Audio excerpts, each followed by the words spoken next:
I always think about the earthquake in Haiti back in 2010, and it was a horrible, horrible event.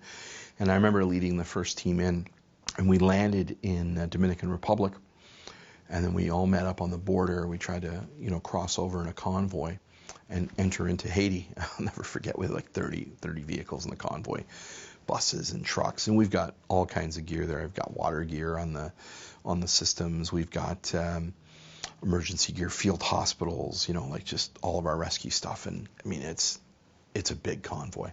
And I remember getting to the border of Haiti, and just before we get to the border, we see the Rangers, the American military, have come out with these attack helicopters. They've gone and rescued people, and they've kind of met up, and they've landed at the border on the Dominican side.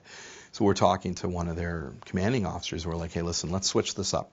You can take my buses. You can take the missionaries that you just saved to safety. They're in Dominican Republic. Use your helicopters, put us in. And the commander was pretty good about it. He was like, what you're saying makes a lot of sense. I'll run it up the chain. I'm not confident they're going to let us do it. He made the request. He says, look, we just can't do it. We can't swap it up. We didn't want to lose any more time. So we're like, listen, we'll see you on the other side. Good luck with your mission.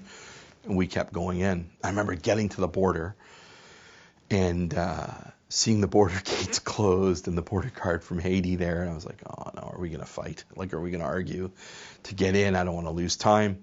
Grabbed everybody's passport off the bus. I'm like, we're not all talking to him. I'll get off and go talk to him. And I got like maybe 10 steps off the bus towards him, and he just puts his hands up at me, and I'm all fully ready to be like, okay, let's get into this argument, right? And he just opened the gates and let us through. So there's no record of our team going into Haiti, no stamps on that first day or 2 days after the earthquake, and we're rolling in. And the road's pretty crappy, right? You're in Haiti when the road like just is really crappy. And you're getting closer to the capital where the earthquake area is, and you're thinking about it. You're like, oh wow, this isn't so bad. You're playing this mental game, right? Since I only see one building down, right?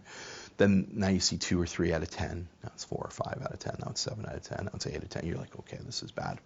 And the convoy would keep getting stopped, right? Because wires would be down, people were burning tires, there's bodies everywhere. Like, people were pissed, right? And rightfully so. There was no aid.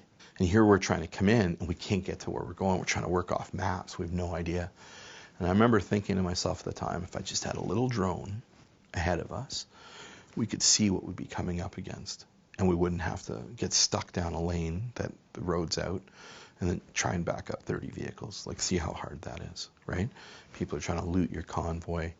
And we broke apart from the main UN convoy because they had troops and they had security, but they were only rolling at like 5-10 kilometers an hour. And the last thing we wanted was people jumping on and pulling rice off and pulling, you know what I mean? Like, at least our stuff was like heavy and, fortified in military cases, big water units. No one could pull that off. It's just too heavy.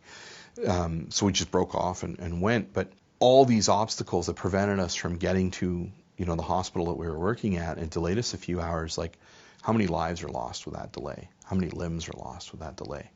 And I just remember thinking, at that moment, I was like, if we had drones, we would be faster. That's the start of our drone program.